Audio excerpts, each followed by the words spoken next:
Today we're gonna be making a meal that's packed with flavor, warmth, heartiness, and just the right amount of spice to keep you going. Today we're making Japanese curry rice, and this is one of my favorites. It's gonna make all other meals feels like it pales into comparison to what I'm gonna be eating today.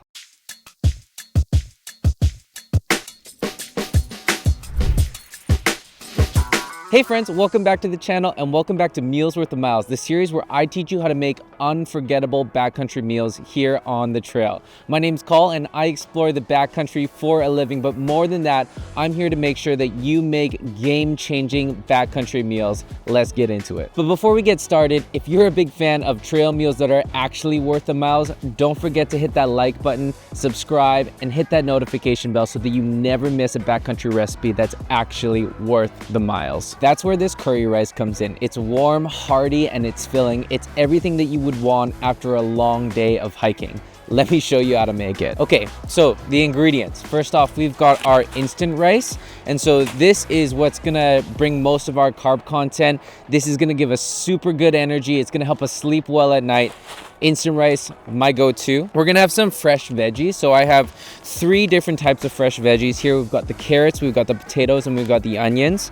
I've actually let these sit out for 2 days just to mimic what it would actually be like if you were out for 2 days, and they are still completely fine because a lot of them are root vegetables, which keep for a lot longer. Next thing, we have furikake, and so this is like a dried fish type of topping that you can put over rice, and I love this because it gives us a little bit of an extra savory kick when we're trying to top off our Japanese curry rice. Our main protein, which we need a ton of protein on trail, is going to be freeze-dried beef.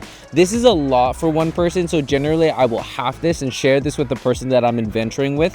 These are freeze-dried beef cubes from Mountain House. I get their big canisters and I vacuum seal them. I love these. We're also gonna have curry bucks, and these are from 2 different packages because I think it diversifies the flavor, but this is where all of our taste and all of our flavor is gonna come from. I love adding these. These are, oh man, I could just eat these just like this. And last but not least, I lost it. It's because I put it in my pocket. Is this little packet of umami goodness. This is a dashi pack and I never leave home without it, essentially. This is made up of dried fish flakes. It's savory. It's perfect for bringing up for anything. You can just put this in hot water, add some udon noodles, and you've got a great udon soup. Or you can add it to boost up flavor, just like we're gonna do today. It's super lightweight. Don't leave home without this. This is a staple. If you're here, you probably care a lot about backcountry food, and so you probably already have your kitchen set up, dialed, but this is my go-to. This is the Jetboil Minimo. It's got simmer control. I love it. It comes with like an extra bowl that comes on the bottom here. It's got the stove that's like a bit more windproof, and then it's got the pot stand, which is actually really nice when you don't have a table and you're just out like on a rock or something. You can help stabilize your meal. And I've hit my Jetboil a few times, and this pot stand has prevented it from spilling all my hard-earned work onto the floor. So Jetboil Minimo, my go-to, and I think that's it. We're ready to get cooking. And the first thing that we're gonna wanna do is add our water into our pot. So this is around 500 milliliters, which is what I like. And sometimes what this is gonna do with our sauce is it's gonna kind of boil off, so it'll thicken and it'll lower. And then what we're gonna do is get our stove going using our winterized can. And check this over here for now. Close the lid and we're gonna wait for that to boil. So now we have our water just starting to steam a little bit, and we can start rehydrating our freeze-dried beef cubes. These are gonna take the longest, so this is why we wanna start with this.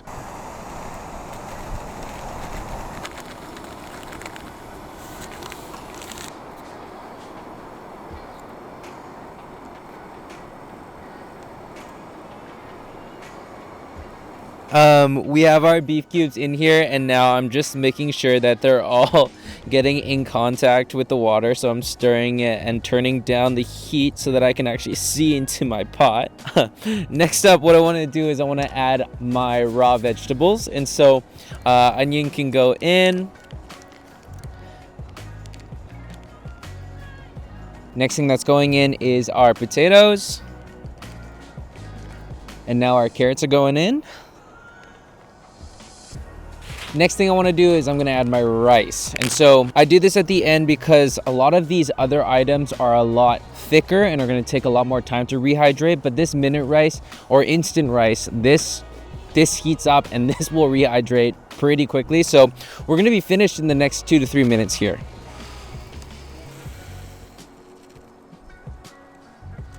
And now we can get this all stirred in here and mixed. Then we're going to add our dashi, and then all the flavors coming in the next 2 minutes.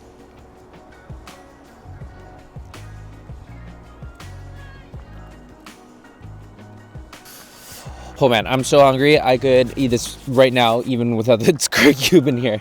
Next thing we're going to add is our dashi, and this is going to add our flavor. And so we just get this right in here. Last but not least, well, aside from our garnishes, we are going to add, oh man, we just got to make sure this doesn't burn, so I got to keep stirring. So make sure you keep stirring, because with rice like this and like the amount of water that we're putting in, this can stick to the bottom pretty easily, and that's a nightmare for anyone who does any sort of backcountry cooking. Okay, so here are our 2 cubes, 1 cube, now 2 cubes, and these are going to go in. So let's put these in now. So as I continue to stir this, and as this kind of curry comes into its final form, I'm noticing that it's a little bit thick, and so I'm just going to add a bit of water to just kind of balance it out so that we get a little bit more of a saucy kind of texture rather than just like individual grains of rice that have curry on them. This is better. And so now we just got to put it back on the heat to rehydrate this a little bit. So let's add a bit more water.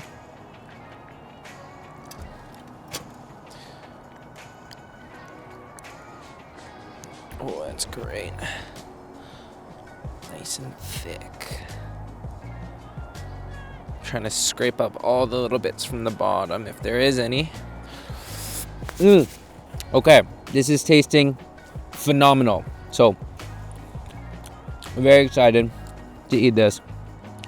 Oh, it's a bit strong. Maybe don't use 2 curry blocks because it might not be to your liking. 1 is good enough, but if you're really about that aggressive flavor, 2 is good.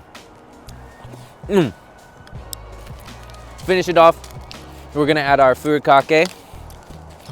And so this is gonna bring a bit of a nice crunchy texture to the top of our dish.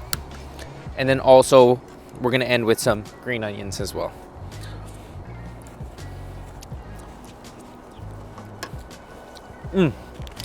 Oh, that's really good. Okay, furikake.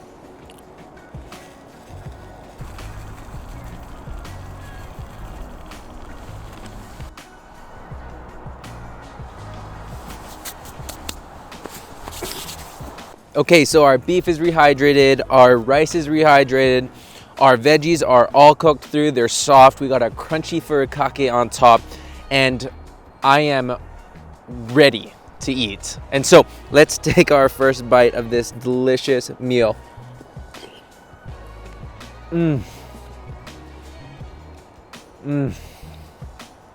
This is so good. The beef cubes are perfect.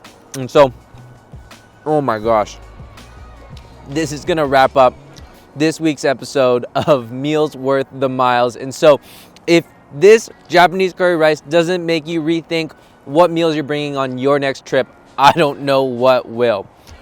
If you liked this meal, you're gonna love this one. This is also a great meal to think about what your breakfast will be for the next morning. Check it out.